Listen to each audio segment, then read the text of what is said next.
been in publishing Facebook groups recently, you may have seen a question pop up where a person asked, can I take a book, turn it into an ebook, upload it to Amazon under the author's name, but then I make the money from the sales?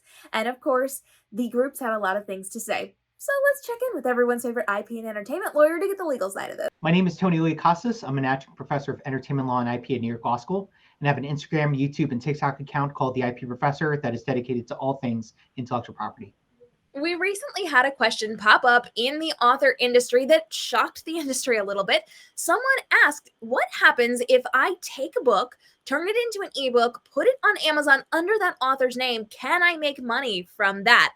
Tony, let's talk about the legalities of this before the entire publishing industry has a meltdown. A bigger meltdown than Southwest, maybe. But yeah, that which was the epic proportions. So this could be bigger. But all that to say, what this person has commented on is almost like the prototype of what is a copyright infringement case.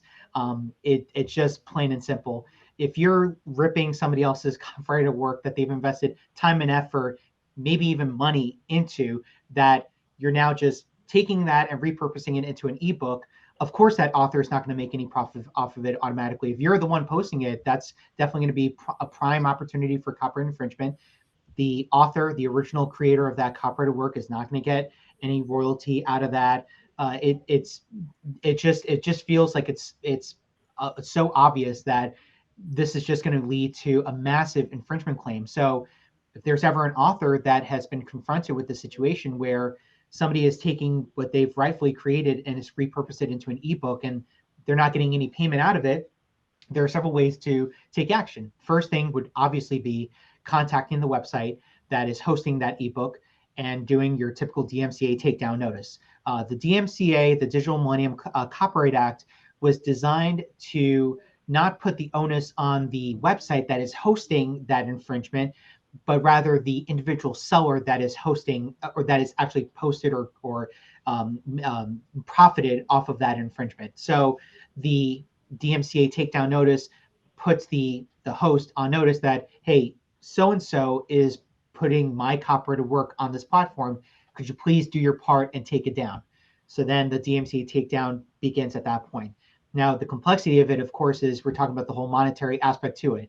Making money off of a product that clearly belongs to somebody else.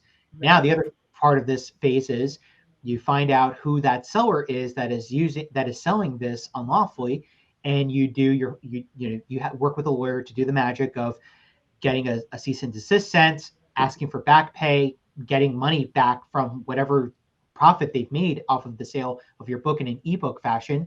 And if they don't comply, escalate the matter, go to court. And I would say, we've talked about how you could pursue a copyright claim by way of a, copyright claims board or by way of federal court. Don't even waste your time with the copyright claims board. Get your bread. So, I like the expression, you got to make that guac. You got to make that guap if you want to make that guac.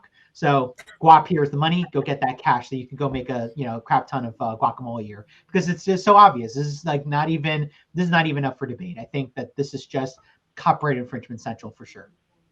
So if you are intending on doing something as silly as taking someone else's copyrighted work and trying to make money off of it, maybe don't. That's probably a wise choice in today's conversation. Just don't do it. Yes. And if this has happened to you, you do want to make sure that you are taking the appropriate legal steps. So go ahead and get connected with a lawyer in the publishing space to help you along on this journey to make sure that you are getting that money that you so rightly deserve. If you have further questions on this, go ahead and drop it down below. And as always, you can hang out with Tony on his social media, where he is taking questions and getting you legally protected in the publishing space. Tony, where can everybody reach out to you?